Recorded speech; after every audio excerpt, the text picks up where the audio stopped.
നമസ്കാരം, മലയാളി വാർത്തയിലേക്ക് സ്വാഗതം. സർ നമസ്കാരം. നമസ്കാരം സർ, ഈ ഡൽഹിയിൽ ജന്തർ മന്ദറിൽ നടക്കുന്ന വിദ്യാർത്ഥികൾക്ക് വേണ്ടി നടത്തുന്ന വിദ്യാർത്ഥികളുടെ പ്രതിഷേധം എന്നാണ് പറയുന്നത്. പക്ഷെ നമുക്കതിനെ പൂർണ്ണമായിട്ട് അങ്ങനെ വിളിക്കാൻ സാധിക്കില്ല. അവിടെ നടക്കുന്ന പല പ്രവൃത്തികൾ കാണുമ്പോൾ എന്തൊക്കെയാണ് നടക്കുന്നത് നമ്മൾ കാണുന്നുണ്ട് കുറച്ചൊക്കെ.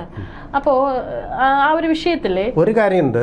ഈ ഇന്ത്യയിലെ യുവജനത എന്ന് പറയുന്നത് അവരുടെ ശരാശരി വയസ്സ് 29ആണ്. അവരെ പ്രതിനിധാനം ചെയ്യുന്നവരൊന്നും അല്ല അവിടെ ഉള്ളത് ഗ്രണ്ടിൽഡ് എലിമെൻറ്റ്സ്, അതുപോലെ തന്നെ സെക്ഷലി പെർവെർട്ടഡ് എലിമെൻറ്റ്സ്, അങ്ങനെയൊക്കെ പലരും ചേർന്ന ഒരു മിശ്ര ഗ്രൂപ്പാണ്. അപ്പോൾ നമുക്ക് ആ ഒരു വിഷയത്തിൽ ഇപ്പോൾ സോഷ്യൽ മീഡിയയിൽ നമ്മുടെ സെലിബ്രിറ്റീസ് പലരും ഇതുവരെ പല വിഷയങ്ങളും ഉണ്ടായിട്ടും അത് തുറക്കാത്ത, അല്ലെങ്കിൽ ഒരു പോസ്റ്റോ അല്ലെങ്കിൽ അതിനെക്കുറിച്ച് എന്തെങ്കിലും സംസാരിക്കാത്ത പല സെലിബ്രിറ്റികളും പോസ്റ്റ് ഇടുന്നതും അതിനെ സപ്പോർട്ട് ചെയ്യുന്നതും ഒക്കെ കാണാം. അല്ലെങ്കിൽ അങ്ങോട്ടും ഇങ്ങോട്ടും ഇല്ലാത്ത നിലപാടുകൾ സ്വീകരിക്കുന്നതൊക്കെ ആയിട്ട് നമുക്ക് കാണാനായിട്ട് സാധിക്കുന്നുണ്ട്. ഇപ്പോൾ ഒരുപാട് ടൊവിനോ തോമസ് ആണ് ഇതൊരു തുടക്കം കുറിച്ചത്. ടൊവിനോ തോമസ് ആണ് എനിക്ക് തോന്നുന്നത് ആദ്യം ഒരു പോസ്റ്റ് ഇട്ടത്. CJP പ്രൊട്ടസ്റ്റിന് സപ്പോർട്ട് ചെയ്യുന്നു പറഞ്ഞത് കഴിഞ്ഞ് കുഞ്ചാക്കോ ബോബൻ, പിന്നെ ഇന്നലെയാണ് മമ്മൂട്ടി, മഞ്ജു വാര്യരും അടക്കമുള്ള ഏറ്റവും ഒരു ടോപ്പിൽ നിൽക്കുന്ന പ്രമുഖരായിട്ടുള്ള കുറച്ചുകൂടെ സെലിബ്രിറ്റീസ് വന്നിട്ട് പോസ്റ്റ് ഇടുന്നു. മോഹൻലാൽ ഇതുവരെ ഒന്നും പറഞ്ഞിട്ടില്ല, അദ്ദേഹം മൗനം പാലിക്കുകയാണ്, അദ്ദേഹം ഒരു പോസ്റ്റ് ഇട്ടിട്ടില്ല. പക്ഷേ അദ്ദേഹത്തിന്റെ മകളടക്കം ഒരു പോസ്റ്റ് ഇടുന്നു സോഷ്യൽ മീഡിയയിൽ. അങ്ങനെ പലരും ഈ പ്രതികരിക്കുന്നത്, ഇനി ഇവര് മിണ്ടാതിരുന്നാലും പ്രശ്നമാവോ എന്ന് പേടിച്ചിട്ടാണോ പ്രതികരിക്കുന്നത്, അതോ ഇതൊക്കെ ഉള്ളത് ഒരു ആത്മാർത്ഥതയോടുകൂടി തന്നെ ഈ ഒരു പ്രതിഷേധത്തിന് പൂർണ്ണ പിന്തുണ നൽകുന്നതാണോ എന്നാണ് മനസ്സിലാവാത്തത്. അതെ, എന്തായാലും പാറ്റകളാണ് സമരം നടത്തുന്നത്. ഇപ്പം ഈയാം പാറ്റകൾ പോലെയാണ് ഇവരിപ്പോൾ ഈ പ്രതികരിച്ചിരിക്കുന്നത്. സന്തോഷം, ഒരു വാതുറന്ന് പ്രതികരിച്ചല്ലോ, എന്തായാലും നല്ലത്. പ്രതികരണക്ഷമമായിട്ടൊരു മനസ്സ് ഉണ്ട് എന്നുള്ളതിൽ അതെന്തുമായിക്കോട്ടെ, നമുക്കതിനോട് യോജിപ്പില്ലെങ്കിലും സന്തോഷമുണ്ട്. പക്ഷേ ഈയാം പാറ്റകൾ വരുന്നത് സോഴ്സ് എന്താണ്? അതിൻ്റെ എന്ത് കണ്ടിട്ടാണ് വരുന്നത്? വെളിച്ചം കണ്ടിട്ടാണ്. വെളിച്ചം കാണുമ്പോഴാണല്ലോ, വെളിച്ചത്തിന് ചുറ്റുമാണല്ലോ ഈയാം പാറ്റകൾ കൂട്ടം കൂടുന്നത്. സ്വാമിങ് എന്ന് പറയുന്ന പ്രോസസ്സാണത്. അപ്പോൾ ഈ വെളിച്ചത്തിൻ്റെ സോഴ്സ് എന്താണ്? ഇതാണ് നമ്മൾ ചിന്തിക്കേണ്ട വിധം. ഞാൻ ഇതുവരെ നമ്മുടെ ഈ വർഗം, ഈ പറയുന്ന ആളുകളൊക്കെ തന്നെ അവിടെ ജമ്മു കാശ്മീരിൽ ആയിരക്കണക്കിന് നിരപരാധികളായിട്ടുള്ള വെറും പച്ചക്കറി മാത്രം കഴിക്കുന്ന, ഒരു ജീവിയെപ്പോലും ഉപദ്രവിക്കാത്ത പണ്ഡിറ്റുകൾ, അമ്പലങ്ങളിലെ പൂജാരികൾ, ഒരു മനുഷ്യനും ഒരു വേദനയും ഉണ്ടാക്കാതെ ജീവിച്ചു പോകുന്ന ഇന്ത്യയിൽ ഇതുപോലെ ശുദ്ധരായിട്ടുള്ള ആൾക്കാർ വേറെ ഇല്ല, വേറൊരു സംസ്ഥാനത്തും ഇല്ല. അവരെ വെട്ടിക്കൊന്ന് കിണറുകളിലിട്ട് കുഴിച്ചു മൂടിയപ്പോൾ അവരെ മുഴുവൻ അവിടെ നിന്ന് നരനായാട്ട് ചെയ്ത് ഓടിച്ചപ്പോൾ, സ്വന്തം നാട്ടിൽ നിന്ന്, സ്വന്തം മണ്ണിൽ നിന്ന് പലായനം ചെയ്തേണ്ടി വന്നപ്പോൾ അവരിപ്പോഴും സ്വന്തം നാട്ടിൽ ബഹിഷ്കൃതരായി കഴിയുകയാണ്. ഇതേ ഡൽഹിയിൽ അവർക്ക് വേണ്ടി ചുണ്ടൊന്നും തുറന്നിട്ടില്ല ഈ ആൾക്കാരൊന്നും തന്നെ. അതുപോലെ തന്നെയാണ് പഹൽഗാമിൽ മതം തിരിച്ചറിയാൻ ഉടുവസ്ത്രം വരെ അഴിച്ചു പരിശോധിച്ചുകൊണ്ട് സ്വന്തം ഭാര്യമാരുടെ മുന്നിൽ വെച്ച് നിഷ്ഠുരമായി അവരുടെ ഭർത്താക്കന്മാരെ നിലവിളികളുടെ അകമ്പടിയോടുകൂടി കൊന്നപ്പോൾ ഒരു വാക്കുകൊണ്ടുപോലും പ്രതികരിച്ചില്ല വരുന്നു. ഇപ്പോൾ പ്രതികരിച്ചത് വളരെയധികം സന്തോഷമുണ്ട്. പക്ഷേ ഈ വെളിച്ചത്തിൻ്റെ സോഴ്സിനെ കുറിച്ച് സംശയമുണ്ട്. ഇവിടെ ഈ സമരത്തിന് വന്നിരിക്കുന്നവരിൽ FCRAക്കെതിരെ പൊരുതുന്ന ആൾക്കാരുമുണ്ട്. അതിൽ വിദേശത്തു നിന്നുള്ള 3 പേരുമുണ്ട്. അവരൊക്കെ കോടിക്കണക്കിന് രൂപ ഇന്ത്യയിലേക്ക് അയച്ച് ഈ മതം മാറ്റമെന്നൊരു പ്രക്രിയ, ഇന്ത്യയുടെ മൊത്തത്തിലുള്ള ഡെമോഗ്രഫിയെ തന്നെ മാറ്റാൻ വേണ്ടി ഉപയോഗിക്കുന്ന ഒരു പ്രസ്ഥാനമായിട്ടുള്ള രാജ്യങ്ങളുണ്ട്. ഡീപ് സ്റ്റേറ്റ് കഴിഞ്ഞ ജോ ബൈഡൻ്റെ സമയത്താണ് പരസ്യമാക്കപ്പെട്ടത്. അമേരിക്ക 56 മില്യൺ കോടി രൂപ ഇന്ത്യയിൽ മോദിയെ അട്ടിമറിക്കാൻ വേണ്ടി കൊടുത്തിട്ടുണ്ട്. കാരണം മോദി ഇരിക്കുന്നിടത്തോളം കാലം ഈ മതപരിവർത്തനം, പണം ഉപയോഗിച്ചുകൊണ്ടുള്ള നിർബന്ധിത പരിവർത്തനം നടക്കുകയില്ല. അതിനുവേണ്ടി അദ്ദേഹത്തെ അട്ടിമറിക്കാൻ അത് സാധിക്കാതെ വന്നപ്പോൾ നടത്തുന്ന പ്രക്രിയ ഇതിനെ സാധൂകരിക്കുന്ന ഒന്നാണ് ഇന്ത്യ സന്ദർശിക്കാൻ വന്ന മാർക്കോ റൂബിയോ ഡൽഹിയിൽ വരുന്നതിന് മുമ്പ് നേരെ പോയത് കൽക്കട്ടയിലേക്കാണ്. അവിടെ മിഷണറീസ് ഓഫ് ചാരിറ്റി എന്ന സന്നദ്ധ സംഘടനയുടെ ആസ്ഥാനത്തേക്കാണ്. അദ്ദേഹം അവിടെ വെച്ച് പറഞ്ഞത് ഇന്ത്യ ഗവൺമെൻറ്റിൻ്റെ FCRAക്കെതിരെ എൻ്റെ പ്രതികരണമാണിത് എന്നാണ്. FCRAക്കെതിരെ ഇതുകൊണ്ട് തന്നെയാണ് ഡൊണാൾഡ് ട്രംപ് ഇന്ന് വരെ അദ്ദേഹം അധികാരത്തിലേറ്റ് ഇന്ന് വരെ രണ്ടാം ഊഴത്തിൽ ഇങ്ങോട്ട് വരാഞ്ഞത്, ചൈനയിൽ പോയിട്ടും ഇന്ത്യയിലേക്ക് വരാത്തത്. കാരണം ഇവാഞ്ചലിസ്റ്റ് ലോബി എന്ന് പറയുന്ന അതിസമ്പന്നമായ ലോബിയുടെ അടിമയാണ് ട്രംപ്. കാരണം അവരെ തൃപ്തിപ്പെടുത്തിയെങ്കിൽ അദ്ദേഹത്തിൻ്റെ പാർട്ടിക്ക് അധികാരത്തിൽ വരാൻ പറ്റും. അതിൻ്റെ ആൾക്കാർ ഇവിടെയുണ്ട്. ഈ 56 മില്യൺ കോടി രൂപ ഡോളർ കൊടുക്കാൻ കഴിയുന്ന പണത്തിൻ്റെ ശക്തിയുണ്ടെങ്കിൽ ആ പണത്തിൻ്റെ ഒരു ഷെയർ കൊടുത്താൽ അനങ്ങാത്ത ചുണ്ടുകൾ ചിലപ്പോൾ അനങ്ങും. അങ്ങനെ സംഭവിച്ച അനക്കമാണോ എന്ന് സംശയിക്കേണ്ടിയിരിക്കുന്നു.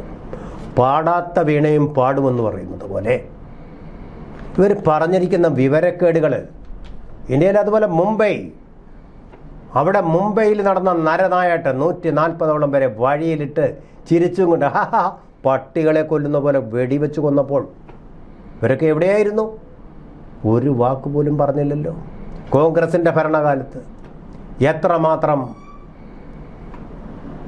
ബോംബ് സ്ഫോടനങ്ങളാണ് നടന്നിട്ടുള്ളത്. അഹമ്മദാബാദ് ബോംബ് സ്ഫോടനം, എത്ര പേരാണ് കൊല്ലപ്പെട്ടിട്ടുള്ളത്? ഒരു വാക്ക് ഇവരാരെങ്കിലും പറഞ്ഞിട്ടുണ്ടോ? മമ്മൂട്ടിയും പറഞ്ഞിട്ടില്ല, അദ്ദേഹത്തിൻ്റെ മകനും പറഞ്ഞിട്ടില്ല. നമുക്കിപ്പോൾ പറഞ്ഞിരിക്കുന്നത് നോക്കാം. അതിനകത്ത് മഞ്ജു വാര്യർ പറഞ്ഞിരിക്കുന്നത് ഏതാണ്ട് യുക്തിസഹമായിട്ടാണ്. അതിനകത്ത് രാഷ്ട്രീയമൊന്നുമില്ല, മാനുഷികതയാണ്. പക്ഷേ ഈ പ്രതികരണം ഈ അവസരത്തിൽ വരുമ്പോൾ അതെന്താ നേരത്തെ മരണ്ടല്ലേ ഇതുപോലുള്ള പ്രതികരണങ്ങൾ എങ്ങും തൊടാതെ. പിന്നെ ദുൽഖർ റഹ്മാൻ എല്ലാ അഭിപ്രായങ്ങൾക്കും അപ്പുറം അനുകമ്പയും ബഹുമാനവും അർഹിക്കുന്ന സ്വപ്നങ്ങളും അഭിലാഷങ്ങളും കുടുംബങ്ങളും പ്രതീക്ഷകളുമുള്ള വ്യക്തികളുണ്ട്. അർത്ഥവത്തായ സംഭാഷണങ്ങൾ, സമാധാനപരമായ പരിഹാരങ്ങൾ, ജ്ഞാനവും സഹാനുഭൂതിയും വഴി നയിക്കപ്പെടുന്ന തീരുമാനങ്ങൾ എന്നിവയിലാണ് എൻ്റെ പ്രതീക്ഷ. വിഭജനത്തിലും അക്രമത്തിലും കെട്ടിപ്പടുക്കേണ്ട ഭാവിയേക്കാൾ ധാരണയിൽ കെട്ടിപ്പടുക്കേണ്ട ഭാവി എപ്പോഴും ശക്തമായിരിക്കും. ശരി, ആ ധാരണയാണ് ഇപ്പോൾ സോനം വാങ്ചുക്കും പ്രധാനമന്ത്രി നരേന്ദ്രമോദിയും തമ്മിലുണ്ടായിരിക്കുന്നത്. ഇത് ഇവിടെ അവസാനിപ്പിക്കണമെന്ന് പറയുക കൂടി ചെയ്യണം. ആ ധാരണയായിരിക്കുന്നു, ആ ധാരണ അവർ തമ്മിലായിരിക്കുന്നു. ഇപ്പം സമരം നടത്തുന്നത് ഈ പറയുന്ന പെർവേർട്സുകളാണ് എന്നുള്ള കാര്യം കൂടി മനസ്സിലാക്കണം. അത് അവസാനിപ്പിക്കാൻ നിങ്ങൾ പറയണം. അതിൻ്റെ ഉത്തരവാദിത്വം കൂടി നിങ്ങളുണ്ട്. ഇപ്പോൾ ഇവരെല്ലാം ഈ മാതൃഭൂമിയും മനോരമയും പറയുന്ന കാര്യങ്ങൾ കേട്ട് അങ്ങ് പ്രതികരിക്കുന്നതാണെന്ന് എനിക്ക് തോന്നുന്നു. ഒരു പക്ഷേ അങ്ങനെയുമാവാം. അത് കേട്ടുകൊണ്ട് അതെന്തോ വലിയ മഹത്തായ ഒരു സമരമാണ്, സ്വാതന്ത്ര്യ സമരം പോലെ പവിത്രമായ ഒരു സമരമാണ് അവർ നടത്തുന്നതെന്നൊരു തോന്നൽ ഈ കുട്ടികളിൽ ജനിപ്പിച്ചിട്ടുണ്ട്. പിന്നെ കരീന കപൂർ, തങ്ങളെ കേൾക്കണമെന്ന് ആവശ്യപ്പെടുന്ന ഒട്ടേറെ യുവാക്കളുടെ ശബ്ദം അവഗണിക്കുക അസാധ്യമാണ്. അവഗണിക്കപ്പെടാനും പാടില്ല. ഒരു കുട്ടിക്ക് വിദ്യാഭ്യാസം എന്താണെന്ന് എല്ലാവർക്കും അറിയാം. അത് അവർക്ക് ആത്മവിശ്വാസം നൽകുന്നു. ആ ആത്മവിശ്വാസം ഉണ്ടാക്കിയിട്ടില്ലെന്നുള്ള അതുകൊണ്ടാണ് 25 പേർ ആത്മഹത്യ ചെയ്തത്. നിങ്ങളൊരു പരീക്ഷയിൽ തോറ്റാൽ ഉടനെ ആത്മഹത്യ ചെയ്യുക എന്ന് പറയുന്നത് നമ്മൾ പേരൻസും സമൂഹവും കൊടുത്ത വിദ്യാഭ്യാസം ശരിയായ വിദ്യാഭ്യാസമല്ല. അത് ജയിച്ചില്ലെന്ന് പറഞ്ഞാൽ അവനെ നമ്മൾ ബെൽറ്റൂരി അടിക്കും. അവിടെയാണ് കുഴപ്പം. സാരമില്ല, അടുത്തതിന് നീ ജയിച്ചാൽ മതി, അല്ലെങ്കിൽ മറ്റേതെങ്കിലും നിൻ്റെ ആപ്റ്റിറ്റ്യൂഡ് മേഖല ഇതല്ല മറ്റൊന്ന്.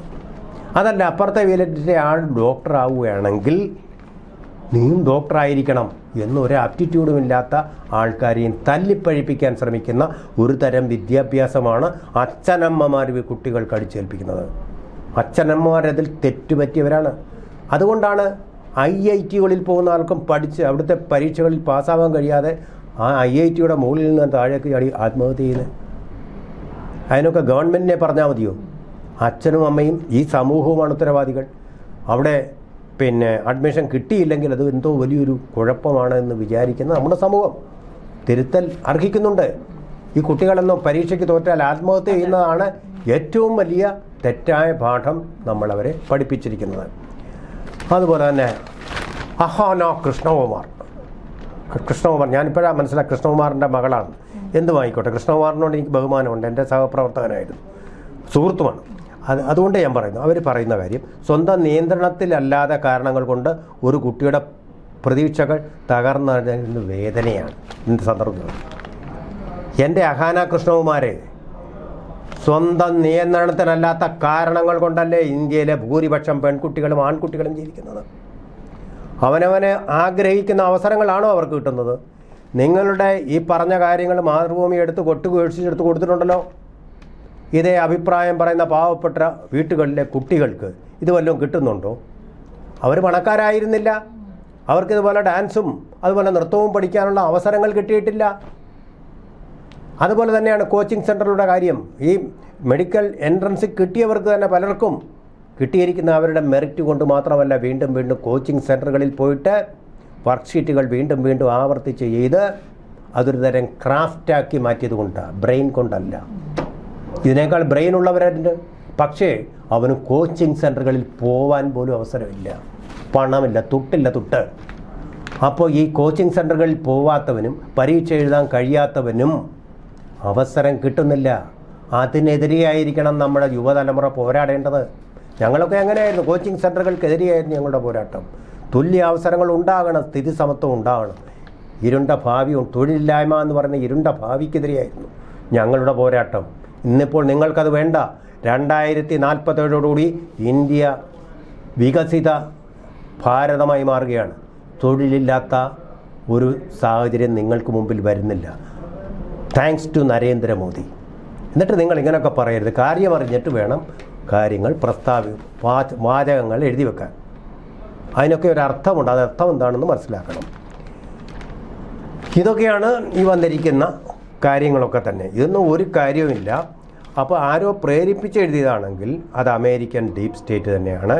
വമ്പിച്ച തോതിലുള്ള FCRA ട്രാൻസാക്ഷൻ നടത്തിയിരിക്കുന്നു. അതുകൊണ്ട് ഈ സമരത്തിന് പിന്നിൽ FCRA ഉണ്ട്. അതിനെക്കുറിച്ചുള്ള അന്വേഷണം കൂടി ഇപ്പോൾ ഗവൺമെൻറ് ഉൾപ്പെടുത്തിയിരിക്കുകയാണ്. അതും അന്വേഷിക്കും. അതിൻ്റെ അവസാന സത്യം വരെ കണ്ടെടുക്കും. അതുപോലെ തെറ്റ് കാണിച്ച ഓരോരുത്തരെയും, ഈ പരീക്ഷാ ക്രമക്കേട് കാണിച്ചവനെ മാത്രമല്ല, ഇവിടെ ഡൽഹിയിൽ കാണിച്ച ഓരോ തെറ്റിനും ഓരോരുത്തരും ശിക്ഷിക്കപ്പെടും. നമ്മൾ കണ്ടല്ലോ, അമൃതപാൽ സിംഗ് അവിടുത്തെ ചെങ്കോട്ടയിൽ കയറി അവിടെ മഞ്ഞക്കൊടി കാട്ടി മിടുക്കനായിട്ട് പോയവൻ പഞ്ചാബിൽ പോയി MP ആയി. പക്ഷേ അവൻ എവിടെയാണിന്ന്? അസാമിലെ ഗുവാഹത്തി ജയിലിൽ പകല് കാണാതെ, വെളിച്ചം കാണാതെ തടവറയിൽ കഴിയുന്നു. ഓർമ്മകൾ ഉണ്ടായിരുന്നാൽ കൊള്ളാം. അതുപോലെ ഇതിലെ മിടുക്കന്മാർ ഓരോരുത്തരായിട്ട് ഇനി പിടിക്കപ്പെടാൻ പോവുകയാണ്. അതുമാത്രമല്ല സാർ, ഇപ്പോൾ ഈ പ്രതികരണമൊക്കെ നല്ലത് തന്നെയാണ്. പക്ഷേ ഇനിയിപ്പോൾ കേരളത്തിലും ഇത്തരത്തിൽ എപ്പോഴെങ്കിലൊക്കെ ഒരു പരീക്ഷ പേപ്പർ ചോർച്ചയൊക്കെ വരുമ്പോൾ ഇവരൊക്കെ ഇങ്ങനെ പ്രതികരിക്കുമോ എന്നുള്ളതാണ്. കഴിഞ്ഞ കുറച്ച് ദിവസം മുമ്പാണ് നമ്മുടെ PSC ഒരു മണ്ണ് വാരി അവിടെ പ്രതിഷേധം നടന്നു. ആശാ വർക്കർമാർ ഒരു 100 രൂപ കൂട്ടിത്തരാൻ വേണ്ടിയിട്ടാണ് അവരവിടെ പ്രേംകുമാർ പ്രതികരിച്ചിരുന്നു. അയാളെ ചലച്ചിത്ര അക്കാദമി അധ്യക്ഷ സ്ഥാനത്ത് നിന്ന് പുറത്താക്കി വിടുകയും ചെയ്തു. അവര് മഴയും വെയിലൊക്കെ കൊണ്ടിട്ടാണ് ആശാ വർക്കർമാർ എത്ര ദിവസം ഒരു 100 രൂപ കൂട്ടിത്തരാൻ വേണ്ടിയിട്ട്. അപ്പോഴൊന്നും ഒരു സെലിബ്രിറ്റീസിനെയും കണ്ടില്ല, എവിടെയും ഒരു പരസ്യ പ്രതികരണമോ അവർക്ക് വേണ്ടി ഒരു സോഷ്യൽ മീഡിയ പോസ്റ്റ് ഒന്നും തന്നെ കണ്ടില്ല. അതാ പറഞ്ഞത്, ഈ സെലക്റ്റീവ് ആയിട്ടുള്ള വിഷയങ്ങളിൽ മാത്രം ഇത്തരത്തിൽ പ്രതികരണം നടത്തുന്നതാണ്. അല്ലാതെ മധുവിനെ കൊന്നപ്പോൾ, ആദിവാസിയായ മധുവിനെ അടിച്ച് തല്ലി കൊന്നപ്പോൾ അവരിതിൽ പ്രതികരിക്കട്ടെ, സപ്പോർട്ട് ചെയ്യട്ടെ. അവർ ഈ വിഷയത്തിൽ പ്രതികരിക്കട്ടെ, സപ്പോർട്ട് ചെയ്യട്ടെ, നല്ല കാര്യം. പക്ഷേ സമാനമായിട്ടുള്ള സംഭവങ്ങൾ നമ്മുടെ നാട്ടിൽ, നമ്മുടെ ഏറ്റവും കൺമുന്നിൽ കാണുമ്പോൾ ഈ പ്രതികരണം ഉണ്ടാകണം. അതെ, തീർച്ചയായിട്ടും അങ്ങനെ ഒരു സാഹചര്യം വരുമ്പോൾ ഈ പ്രതികരണം കാണണം. അപ്പോഴും ഈ പറയുന്ന പ്രമുഖര്, സിനിമ സെലിബ്രിറ്റികളായിക്കോട്ടെ, അല്ലെങ്കിൽ ഇപ്പോൾ ഏതൊരു മേഖലയിൽ നിൽക്കുന്ന സെലിബ്രിറ്റികളായിരിക്കോട്ടെ, അപ്പോഴും ഈ ഒരു പ്രതികരണം അവർക്ക് വേണ്ടി കൂടി ഈ പറയുന്ന ടൈപ്പ് ചെയ്തിട്ട് ഒരു പോസ്റ്റ് കാണുമെന്ന് വിചാരിക്കാം, അല്ലേ? അതെ, നിങ്ങൾ രാഷ്ട്രീയമായിട്ട് കാര്യങ്ങളെ കാണുവാണെങ്കിൽ നിങ്ങളെ ഞങ്ങൾ രാഷ്ട്രീയമായിട്ട് തന്നെ കാണും. നമസ്കാരം.